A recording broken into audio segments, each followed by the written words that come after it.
بسم اللہ الرحمن الرحیم۔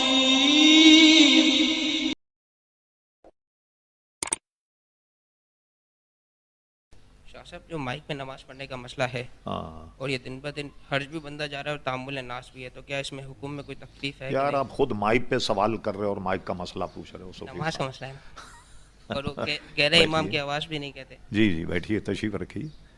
اصل میں لوگ تو یہ سمجھ رہے ہیں کہ مائک پہ نماز کا مسئلہ ہے. اصل کی اس کی بنیاد جڑ کیا ہے؟ اس کی بنیاد اور جڑ یہ ہے کہ لوگ سمجھ دو یہ لوگ بس مائک پہ نماز کرنے کو کہتے ہیں کہ منع کرتے ہیں، مان لوگ کہتے ہیں مائک پہ ہو جاتی.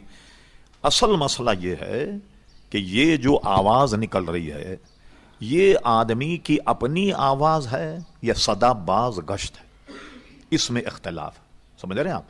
مثال کے طور پر جو لاؤڈ اسپیکر کرنے والے، بنانے والے، ایجاد کرنے والے ہیں نا، اگر آپ ہمارے پاس آئیں ہم ان کی عبارتیں آپ کو دکھائیں کہ لاؤڈ اسپیکر بنانے والی کمپنی یہ کہتی ہے کہ یہ آواز آپ کی نکل کر ایمپلی فائر میں ٹکراتی اور ٹکرانے کے بعد وہاں سے ایک نقلی آواز پیدا ہوتی ہے، جس کو صدا باز گشت کہتے ہیں، جس کو انگریزی میں ایکو کہتے ہیں.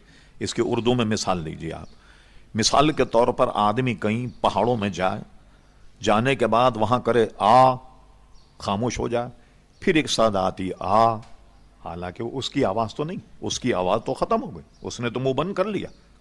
گنبد والی مسجد میں جائیں کہیں اور وہاں کریں آ، آپ خاموش ہو جائیں، منہ بند کر لیں، کچھ سیکنڈ کے بعد وہاں سے آپ کی آواز ٹکرا کر کے آتی ہے کہ آ. سمجھ رہے میری بات؟ تو یہ صدا باز گشت ہے کہ یہ ٹکرانے کے بعد اس کی ڈپلیکیٹ ایک آواز نکلتی ہے. یہ بحث ہے اصل میں علماء میں. لاؤڈ کو تو بیچ میں مت لائیے. یہ ہے لوگ سوچ لاؤڈ اسپیکر نماز نہیں پڑھتے، یہ مسئلہ ہے. جن علماء نے یہ کہا کہ یہ بیان کرنے والے، یہ آواز دینے والے کی اصلی آواز نہیں، انہوں نے فتویٰ دیا کہ اس پر نماز نہیں ہوگی. اور جنہوں نے کہا کہ یہ صدا بازگش نہیں ہے بلکہ بولنے والے کی اپنی آواز ہے، یہ ان کی تحقیق ہے، وہ کہتے ہیں کہ نماز ہو جائے گی. اب آپ جیسا کوئی متقی پرہیزگار آدمی کہ جو لاؤڈ کے پیچھے نماز نہ پڑھتا ہوئی کہ راہ اعتدال بھی، وہ راہ اعتدال کیا ہے یہ بتائیے. کہ اس دنیا میں یہ بلکہ کراچی میں ظاہر ہے کم سے کم 50 لاکھ آدمی تو نماز پڑھتا ہوگا 2 کروڑ کی آبادی میں. اس میں کتنے لوگ ہیں جو یہ کہیں کہ بھئی لاؤڈ پہ نماز نہیں ہوتی؟ ایسی صورت میں تھوڑی قربانی دیں، وہ یہ کریں کہ جہاں لاؤڈ استعمال ہوتا ہے امام کے قریب آ جائیں، پچھلی صف میں آ جائیں. امام کی اپنی آواز، اس کے حرکات و سکنات کو دیکھ کر کے آپ اگر نماز پڑھ لیں تو آپ کی نماز ہو جائے گی. آپ کو بھی طریقہ میں نے بتا دیا. تو مسئلہ ہے کہ یہ آواز اس کی اصلی ہے یا نہیں. اب میں اس کی چند مثالیں دیتا ہوں. دیکھیے دنیا میں اب ایسے سافٹ ویئر جاری ہو گئے، ایسے آلات جاری ہو گئے، خود میرے پاس بھی موجود ہے کہ اس میں 7 زبانیں، ایک قلم ہے.